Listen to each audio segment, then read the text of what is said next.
I just want to say this, that this is exactly where I'm at in life. Like, first of all, I have to start right here with Craig, okay? This is not Craig's, well, it kind of is your place. It's just, we live in the Matrix, okay? Craig used to be the sound man and the technical man. What'd you say, AB? That's right. Yeah, bartender. Bartender, everything Bartender. at the Improv. And I hadn't seen him since pre-COVID. Since COVID went down, he got, and this is his place along with his partner, like doing exactly what he wants to do because he's a man of many skills. And it's just, the fact that your movie is here is just incredible. And I was telling him in the hallway that this is exactly where I want to be. Like, I've been very fortunate. I've done it. I've done a ton. Okay, I always tell people I'm not on the cover of Rolling Stone, but I've been in it. And I'm not on the cover of Time, but I've been in it. So it's like I've done everything. I've started my own movies, but I've also, if I haven't started a huge movie, I stood next to the huge star that was in it. And I've been very blessed for 30 years, 35, because I got my SAG card in 1990. Amen. And I'm so proud of this movie, but I really want your opinions and your feedback because it's just a good vibe, you know what I mean? And this is what we call an auteur. Do you know what I mean? Like an auteur is someone who conceives of an idea, writes it, directs it, sound cues, scores it, everything. And once I was on set with him, I knew that it was all going to be like in his hands and I could trust him. And that's just not easy to find. And this movie was made for such a beautiful little budget. I love studio movies, but there's so much politics. And Frank was like, he gave me the script. I said, cool, make me an offer. He's like, I'm gonna go find the money. And I said, okay, go find the money. And he came back and he made me an offer. And I go, where'd you get the money? He goes, I met a rich dentist. Do you understand? Like, that's passion. That's incredible. I feel like I'm talking, but there's just seats over there. But listen, you guys. And I just think it's amazing. So I was telling Craig, man, I was like, dude, I love Frank. He loves you. And I'm just so happy to be a part of something. If I can make these for, you know, the rest of my career, I'm not mad at any of it. So I'm really excited. So thank you for watching it. Thank you, Jamie. Thank you for being part of it, Jamie. Thank you, buddy. You did an amazing job, by the way, and I saw that you helped produce it as well. Mm-hmm. How was that, and how was that working with Frank? Well, like I said, Frank did all the heavy lifting, you know, like,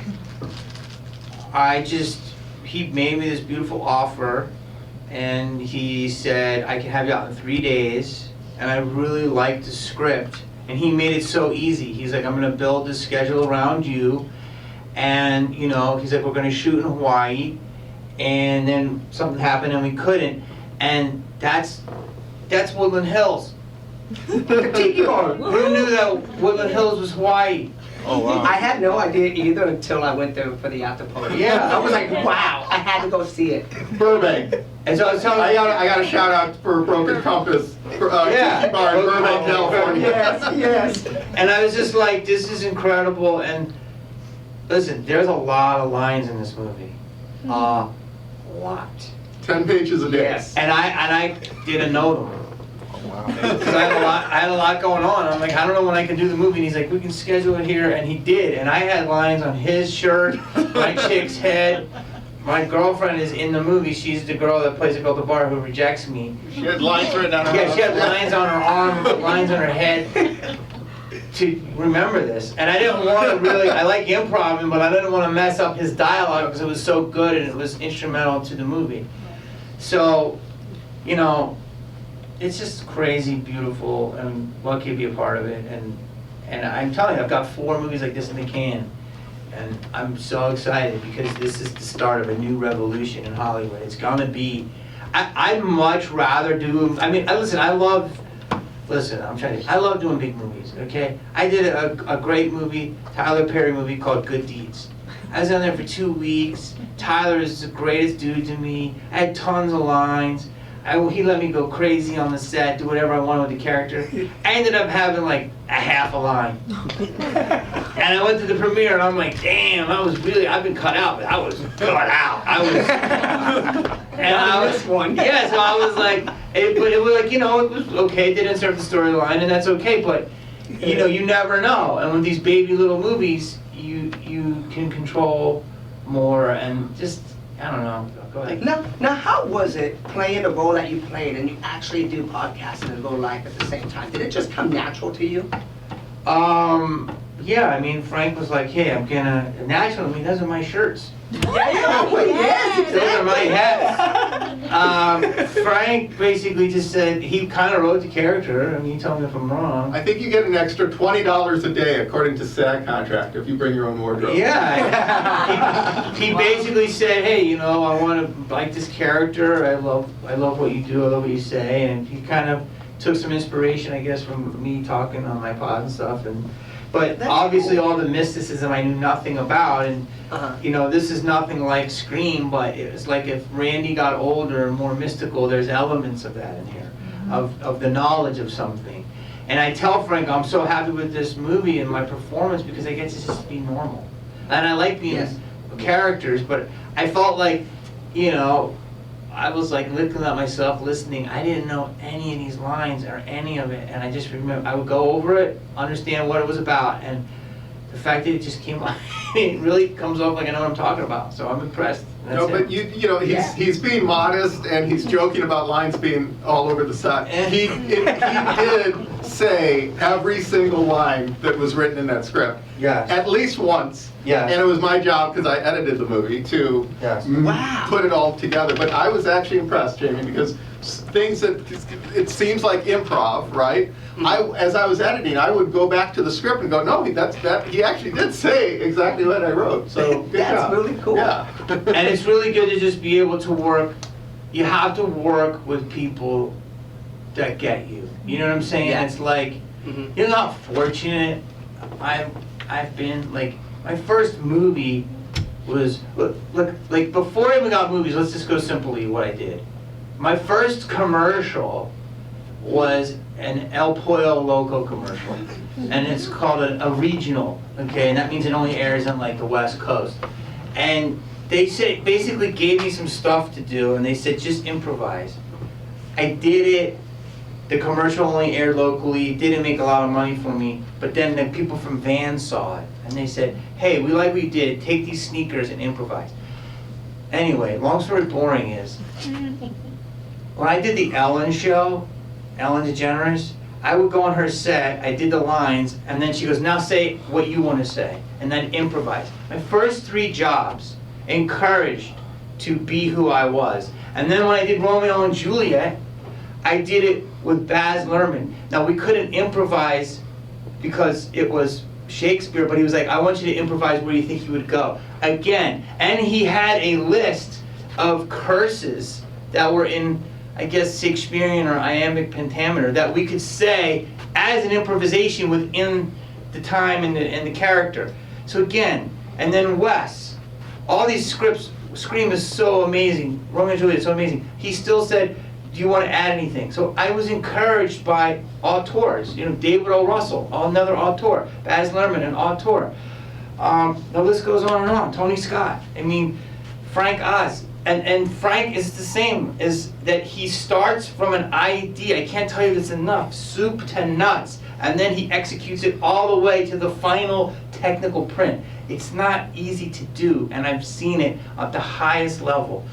I've been in 2 movies that were nominated for Best Picture. People think, oh, Jamie, you're a crazy man. But yes, I am. But one of them won, I think. I think as good as it gets. Did it win Best Picture that year? Might have won. So, I forget. What about Dead Poet Society? Dead Poet Society. I was an extra in that, but was that nominated for Best Picture? I think so. So, yeah, Peter Weir is another one. So, again, I just can't tell you enough that it's just beautiful to be around somebody who doesn't overthink the bullshit, no politics, you just want to make a great movie and you just want to have a good experience, and it was amazing. So I can't tell you enough. I didn't have to answer to anyone. That's the nice thing about making a low-budget independent film. It was this, for better or worse, it's the movie I wanted to make. And we all, those of us who are here who love the movies, I think we're all very frustrated by how bad most movies are. And they're spending $100 million or $200 million, and they can't get it right? And they're not making back their budget. And the reason is because it's a movie being made by committee, and it's a movie being made by fear of people who don't want to lose their jobs if the movie bombs, and therefore the movie has to check all the boxes. But I didn't have any of that pressure. I just wanted to make the movie I wanted to make with the people I wanted to make it with. Yeah. And a story I want to tell when Jamie first read the script, and we met our first meeting for coffee, where he said, "Why me? Why did you choose me for this role?" I mean, I think he liked it and wanted to do it. Yeah. But I told a story of the most magical cinematic experience that I've ever had, and it was opening night of Scream 2. I was in high school, and back then movies would open at midnight. So you had to wait in line for hours to see the movie. So there was all this anticipation because we're with huge fans of the first film. We have no idea where the second movie's going to take us, right? But we're in line for hours, and there's ghost faces, people dressed as Ghostface running around. It was just an electrical feeling, and we finally get in our seats, and it's midnight, and the movie starts. And then, if you remember how Scream 2 starts, there's a movie within the movie. So we're sitting in this audience. There's ghost faces everywhere, and on the screen, they're watching a movie. There's ghost faces everywhere, and one of them starts killing people in the audience. And it was so meta because I'm looking around at the people. But at your screening? At the screening of Scream, nobody died at our screening. People were like killing, fake killing. Yes. While it's screening? Yes, while it's happening on the screen, the same thing's happening in Now our we theater. got scared. And now it's and so I guess it's relevant. They were invested. and then the movie goes on, and then we're very invested in the story. And I remember being in line with my friends and other people, big Scream fans, wondering who's going to make it through the sequel, right? Because you don't know who's safe, who's going to live, who's going to die. Spoiler alert, if you haven't seen Scream 2, go watch Scream 2, and then come back and watch the rest of this interview. Halfway through the movie, Jamie's got this amazing scene in the quad, and he's on the phone with Ghostface, and it's just electric. It's a great performance. And then he's standing a little too close to this white van, and you could just hear a pin drop in this audience, right? And then the door slides open, he gets yanked in. Everybody in my theater screamed bloody murder. You could feel, it was like we were being stabbed in the heart ourselves, because he was everybody's favorite character, and it was so unjust and so wrong, and it physically hurt all of us who were there. 25 years later, I'm telling Jamie this story, and I said, and that was the moment I said, I'm going to devote my life to filmmaking. Because of what I felt in that theater that night. That inspired you. Yeah. Really? Yeah. Wow. That was the night. I knew you loved it, but I didn't know you started your filmmaking career off of my desk. Right. And Jamie, I had a secret desire for this film. And I didn't tell you and I didn't tell anybody, but I'm going to say it now that it's all done. I said, I want to deliver to the world the greatest Jamie Kennedy performance since Randy Meeks. And the day after Jamie saw this movie, we went out and had coffee again, came full circle. And he said, Frank, I think this might be my best role since Randy Meeks. Wow, congratulations. And I agree.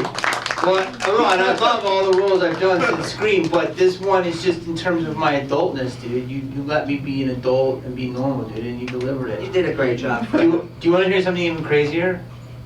Like, do you guys want to hear this? Yeah. Of course we want to hear this. You're just crazy. Dude, thank you for that. It was beautiful. You let me be like a version of myself, but more adult. You know what I'm saying? And I really do. I really mean that. Like, it's a new level for me in terms of a role. I think it's all because of you. And I told Frank I would do the movie at a tea shop on Sunset. And it was like kind of coming out of COVID. There's a tea shop. It's an amazing shop, but it's only open till 9. It's annoying because nothing stays open late anymore. Nope. And it was down the street from Toy. Okay, so Toy is the only place that's open late. So it's probably doors down from Toy, where this movie was greenlit. And then Toy was the place where I would go, where I went over a script that I had to make because just let it be. This young filmmaker gave me this script, and I was like, oh God, we gotta make this movie. So every night we would go to Toy and figure out how we're gonna get the money and who we're gonna cast. And that movie was called The Specials. And The Specials was James Gunn's first screenplay that was ever produced. And so me and James would go to Toy every night with his brother. And then that's how that started. And then me and Frank went to the T-Spot 3 stores down. So what I'm saying is that little section of Sunset on Martel, get yourself a tape.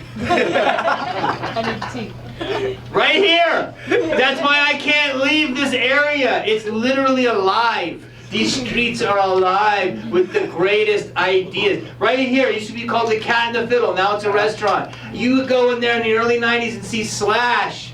You would see a Pantera, all just rock stars just having a drink. This area, this is why I will not leave Hollywood. Because this is literally where dreams happen. There's no difference between Frank and anyone else with the dream. So, and you did it yourself, man. I love you, brother. Good job, brother. Anyone who's thinking about making movies, or if you're doing it already, that's the. I tell people that more than ever now. You can't just sit in your room and dream up a movie. You can if it sells. And the last month, there was like a crazy new wave of record spec sales in town. This is true. That went for millions of dollars.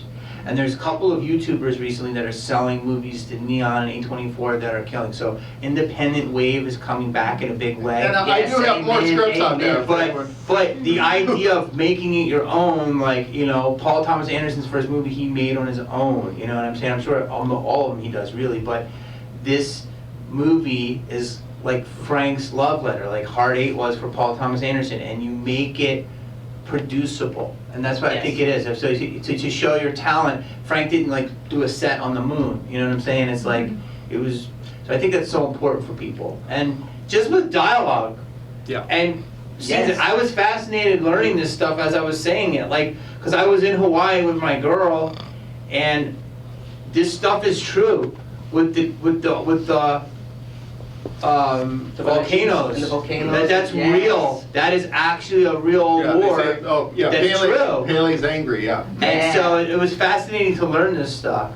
But let's take some questions. Yes, definitely. So I just wanted to say how grounded your performance is. Thank you. But I loved it because it still had that character. You know, like had character, but it was grounded. But it also made the film breathe. But it had this, even though, thank you for that. And that's what I felt like I said, this is my most grounded performance in Scream 2. Like, I really do believe that. Like, I've done other great things I love, and I love them. But this was like, Frank let me be, acting is being real in that moment as from yourself. And, you know, Guy's different than me, but he's real. And you know what I mean? And so I was very fortunate. But I will say, I mean, you have to wonder if I'm acting because I kind of still have the same hair and face right now. So, with the goatee. The first stuff we shot with Jamie was in the tiki bar, right? And it was pretty much in order. We were shooting in order, and so I bring out this silly parrot mug, and this is you're going to be drinking out of this parrot.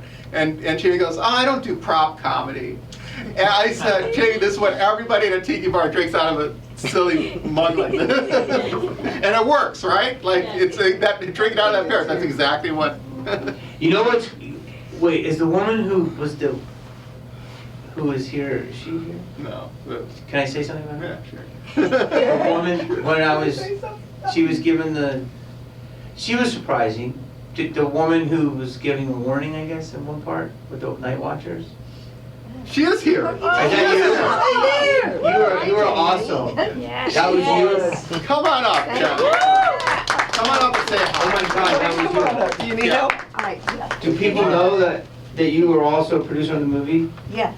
Okay, well, you were. And I want to thank you so much for your talent and your performance. Say it on the mic. I want to thank you so much for your talent and your Well, performance. I want to thank you for your talent and performance, and also for helping make this movie happen. Yeah. Because usually people, when they give money, it's like, oh boy, we got to give them a part.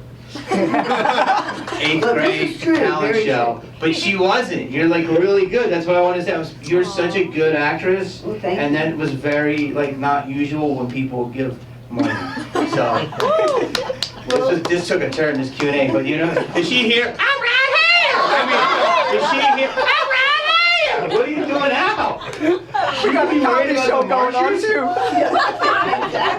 Is she? So you were you want to scoot up? Want me to lift you up? Hopefully, We're gonna have to boost you up into yeah, that. no, I'll just stand. Hopefully, the story will continue. But it's up to y'all Yes. to get the word out, And- support independent film, Mm-hmm. I have a question. so Why? Namaka can return. You're talking sequel. I like the thinking there. You're talking with the sequel poet, too. Yes. What inspired you to invest in the movie? Because it's a risk.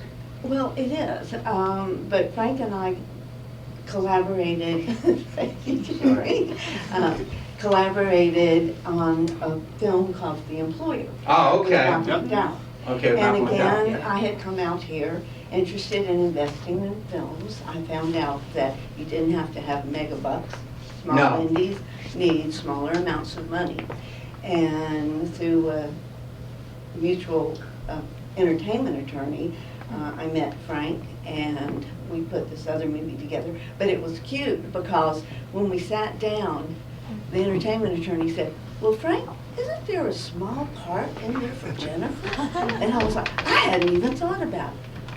I could be in it. So anyway, I it wasn't necessary. But And there was, Frank- so you are in The Employer as well as Namaka, Exactly, so. so it did happen. But this one I'm particularly proud of, and I'm so glad that we've continued to work on projects together, and hopefully we'll continue to. So support independent film.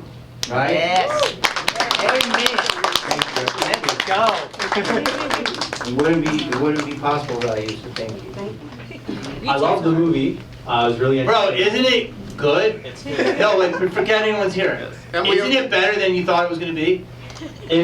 Well, I thought it was going to be good, but Yeah, yes. good answer, good answer. No, because I've Because done. I made it. so No, I it's know, not- but that's what, it's because it's good. Go ahead, sorry, Mike. You're good, but it's always interesting to hear about the budget and scheduling of smaller movies than $100 million movies. Yeah. Because, it's finite resources, so I wanted to know, you said you got Jamie out in 3 days. What about the rest of the movie? And then also, was the whole thing shot in Burbank, or? No, some of it was shot in Hawaii, but a lot of it was shot in Burbank, and a lot of the scenes out in the woods that looks like the tropical jungles of Hawaii. That was actually the LA County Arboretum.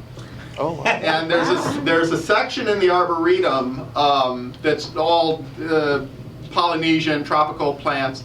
And we were shooting there, and one of the people who works at the Arboretum says, "Oh yeah, people have been shooting movies at this exact spot where you're shooting since the dawn of film, the Johnny Weissmuller Tarzan movies, when he swung across this, he's Dude, it's that was another right where we good. shot." And my earliest memory of film was watching those movies with my dad. And so that was a real cool, 360 moment for me. To be shooting right where I saw my first movie, or my youngest memory of seeing a movie. Yeah. But Tarzan didn't want to make you make movies. My dad did. That's right. Did you have to deal with people walking by, or was it pretty? No, Jamie talks No, about. dude, it was contained set. Yeah, everybody talks about how low budget this was. It was a real movie. You had a trailer. I had a killer trailer. Jamie, it was a real movie. I had a crew of, Yeah, a real crew. 30 people worked on the thing. So it was about a 3-week shoot. Guess what we had for lunch? What's that? Pineapples. No, we had really good. We did. We had chicken pineapples. It was Hawaiian. Dude, we shot it on a bar down here in Burbank. We shot it in a house in Woodland Hills. Yeah. It was totally.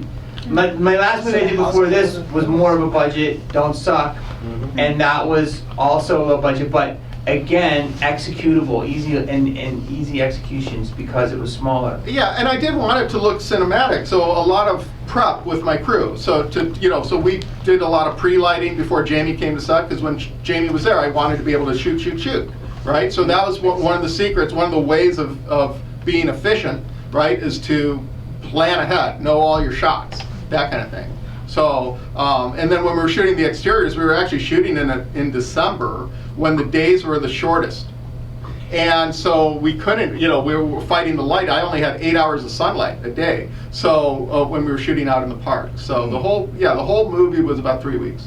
And when you do something like this, you shouldn't really have an ego on set anyway, but it's gonna happen, and I defer to people that have more tenure than myself.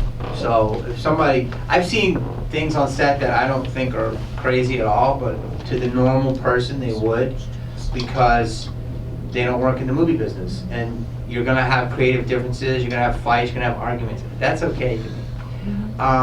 But this set, we couldn't even have time to do that.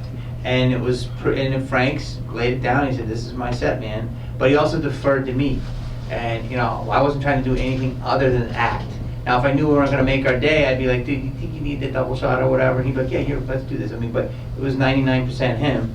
And so, I think that's what kills the business sometimes, egos and fights over shit that you don't worry about. I've seen the best shit on sets, like some of the best fights that I'll never tell you, because I'm not a snitch. You have to be a little bit crazy to want to be in this business. You have to have an ego to want to be in front of the camera, or you know, to say, well, my point of view is important enough that I want people to devote 90 minutes or 2 hours of their life to these ideas that started out in my head. But when we're on set, I thought there was a lot of aloha on our set. I mean, there was like one baby fight, and that happens. Yeah. But here's the thing.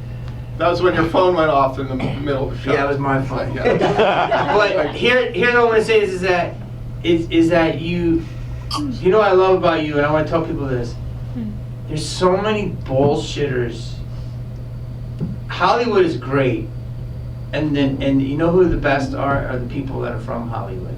It's the people that come here that mess it up. Yes. And they want to live in the what we call the rewards of what they think Hollywood is, but not actually Hollywood. They don't care. Yeah, and not do the work. Exactly. Some of your favorite movie stars and actors have never even seen cocaine. You hear a lot of the stories. It's all the fringe players that want to try to be cool. So what I'm trying to say is a lot of people come here and they say, oh, they want to make a movie and do this stuff.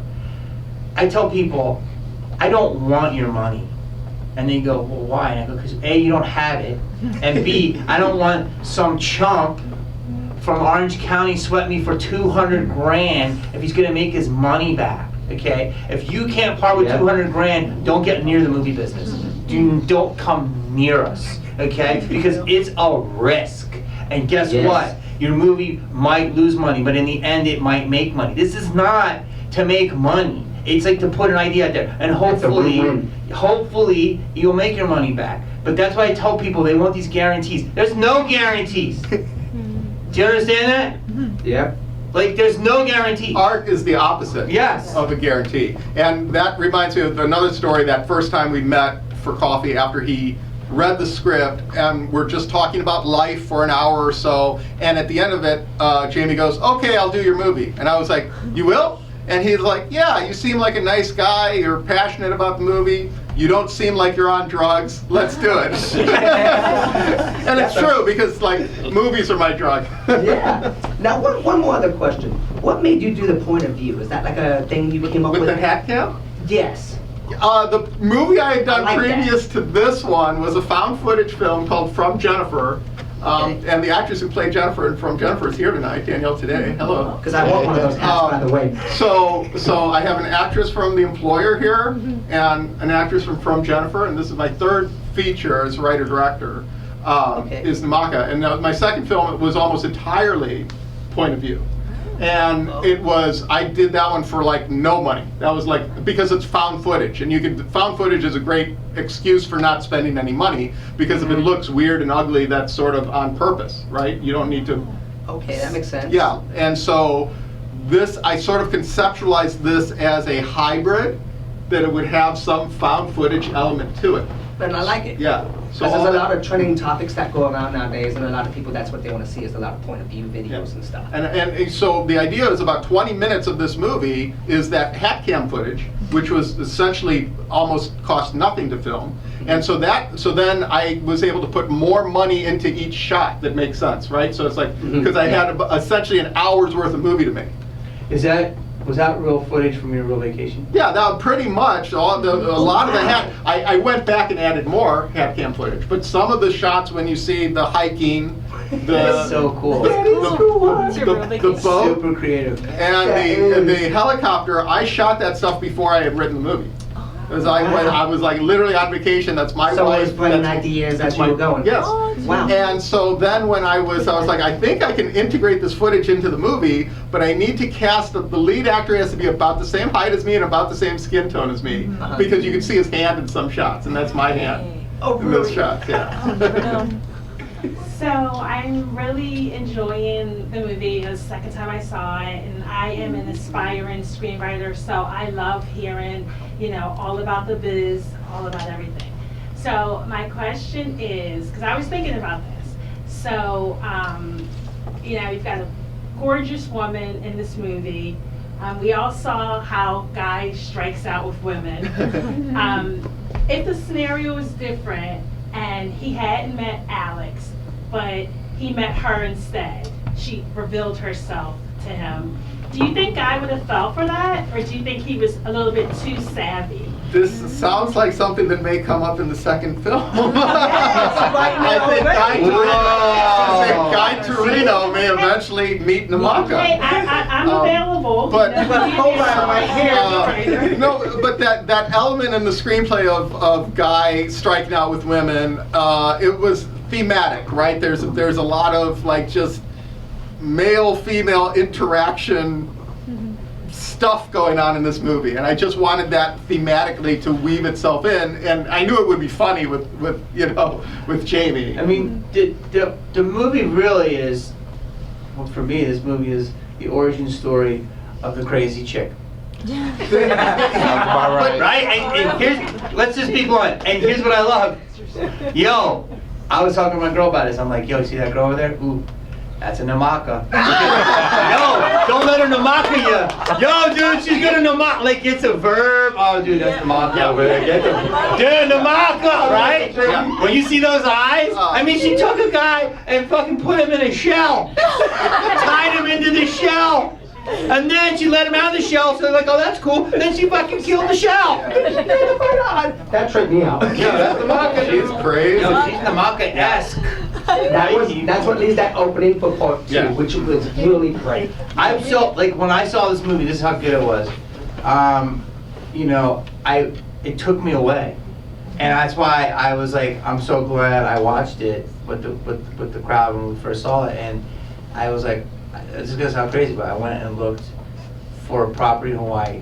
Oh. And I'm like, it's not bad life. You know what I'm saying? Obviously, I'm never gonna leave LA, but I could definitely have an escape hatch and like just sit there, replenish your soul. And I was like, I've never had a movie actually, I was in Scream, but I didn't want to like open a video shop. You know what I mean? Like, I set out to make a old-fashioned style fantasy adventure that you just don't see this kind of movie. And even though like it has this like weird, creepy ending, but loved it. you sort of Alex gets what's coming to him, right? Like Yeah. he makes so many poor decisions, and he has so many he opportunities. deserved to die. But also he got Namaka. But every time he comes to you for advice, he gets bad advice. You keep sending him, right? I want him to know he got the curse off him. Yeah. But then she's like, I'll let you go. And then she kills him. But Guy She would be at your place Right. if you buy one in Hawaii. Guy represents that friend that is going to encourage you to make the worst decisions. Because he's like, maybe Alex, you see this guy who reminds you of you from a few years ago, right? The handsome guy can, pick up chicks, and you encourage him to go off and do this terrible stuff. So I think it's sort of Guy's fault a little bit. Yeah, it kind of is, because he Yeah. he contradicts himself, and he keeps going back and forth, and he doesn't know what he really wants, but he really wants her, but he's telling himself, like what Jamie said in the movie, that you're not really, you know what I mean? But did he ever even meet her? We meet At one point, he was humping air. Yeah. Was she there? Was she? Was she there? Was it a mental thing? There's different levels to this. Right? Yeah. This movie. Is she in another dimension? He may just be out in the woods doing drugs. I understand what those cops. Yeah. I understand. I look those cops. That's right. It was It's amazing. such as a good vibe. That's why I loved it. Me too. Do we have any other questions before we go? If he's sticking to government conspiracy theories after this, is that going to come up in the sequel? Oh, thank you. So so it's a two-part question. The first part is where can we see Namaka? And while it's only playing for a few more days in theaters, this movie will be available everywhere, streaming, everywhere at home, cable channels, all that stuff, November 11th. Yes. And Yes. so everybody that domestic across the country, that'll be the opportunity to see the film. And as far as Namaka Returns goes, what I'm really interested in is the survivor guilt that Guy is going to feel because he refused to go with. At the end of the movie, in Guy's last scene, right? Alex says, "Come with me. Help me." And he said, "Nah, he doesn't say he's afraid, but he's clearly afraid." And so we're going to, when we meet Guy Torino again, he's going to be struggling with not having done enough. So I'm interested in your arc in the next film being, what does it take to be brave enough to do the right thing, to confront these gods and these entities and all the magic that I think in Western culture we deny a lot of times, right? So I want to see Guy go on that journey, be brave, come together, and I think I see the sequel going in some very surprising directions. I'll just say that. Can I add to that? Yeah.